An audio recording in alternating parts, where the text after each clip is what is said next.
back. Now, the Federal House of Representatives House Committee on Youth and Social Development conducted a public hearing on a bill for an act to establish a National Commission for Youth Development. It's got me thinking, why do we need a youth commission? We do have a minister and a ministry of youth development. And I just want to talk about that and all of the talk about overlapping responsibilities and the need to cut down agencies, which is one of the biggest debates that this present government is facing. I have here with me two people who should know and who are kind of authorities in this field. Shotade George, former president, National Youth Council of Nigeria. Very welcome, sir. My pleasure. And of course, Chris Ibe of the African Youth Initiative. You're very welcome. Now, something I want to clear up now, because it's a debate that has gone on even on social media and amongst my friends and people I know. What is the age, what is the youth age? What is the right age to be called a youth? Is it 18 to 35? Is it 18 to 40? Is it 16 to 35? Is it 16 to 30? There's a lot of, or do we even need an official age for that sort of a thing? Good enough. The National Youth Development Policy is kind of a document. You know, for every country, there is a policy statement, policy documents that within the Nigerian context is between 18 to 35 years old. That's what the policy says. But it isn't in the actual sense that a 35-year-old man in this country today, does he get it right? You know, these are part of the questions we need to ask ourselves. Are the things that will make those people within that age bracket get the right thing as young Nigerians? So these are part of this question. So the other aspect of it is coming to talk about a youth. There are difference between a youth and youth leaders. You know, people that are made up, people that are exposed, people that are well structured, they've gone different trainings and what have you, could be regarded as youth leaders. Where people who could serve as a protege under them, followers, will learn some of these things. The youth leaders provide leadership for them, tell them the right things to do this, we are on this program, be part of this program, see the way they do things. So these are part of those that have been mixed feelings within the Nigerian context in the youth development policy. I mean, take you back. The youth development policy does not just come up today. With the first reviewed youth development policy was done in 1983. The second one was done in 2001 and 2009. And you find that the youth commission you're talking about has nothing to even do with some of these things. And when you talk about youth commission, you have already said it. We have the MDAs, trying to streamline a lot of things because of even the American context said we are running the largest presidential system of government in the world.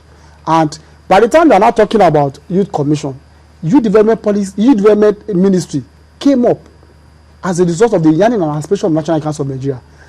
In years past, the National Council of Nigeria and the youth ministry and all the youth activities will be a department under a particular ministry. Intergovernmental relations, women affairs, information and strategy, or what have you. But we fought, the National Council of Nigeria, on behalf of the entire Nigeria, fought for a separate ministry which came up, and we have a youth development policy, which is just barely how many years back now. I'm not talking about a youth commission. Then when you are talking about bills, who sponsors the bill? The bill must come from young Nigerians, not people who have a political motivation behind it. So if you are talking about the youth commission, it must come from group of young people to present those things. And you now talk about why we need. I want to pick up from something that he just mentioned there about, bills like this should come from people who know and who feel the sense of, what it means to be a youth. Yeah. And that brings me to the ministry now. The Ministry of Youth, which is currently on, it used to be the Ministry of Youth and Sports, I think it's Youth Development now, strictly. Why is the Minister of Youth then not in this age category? Why doesn't government deem it fit to appoint someone who is in that age bracket to head such a ministry? I think the issue of youth, when you talk about Nigerian youth, has never been a priority in youth in government business. And that is why our government, at any point in time, they still see young people as not too good or not too mature to take certain responsibilities. But if you go down to their personal or private enterprises, you see that their children, they take over their companies. It's most unfortunate that a country like Nigeria will be having a youth, when we talk about a youth minister, or a youth leader in the different political parties, you know, having in their 60s. In their 60s, having subscribed and as a signatory to the International Charter, African Youth Charters, you know, they still violate that section of the policies, you know, by appointing, the PDP have a 63-year-old man as a youth leader. And this is a government of national transformation, a government that preaches due process.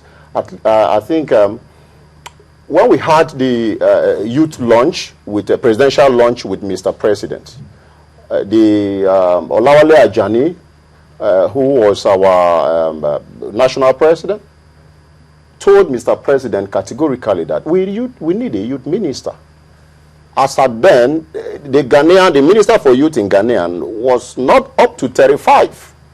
You know, and the president assured us then that we'll have a youth minister.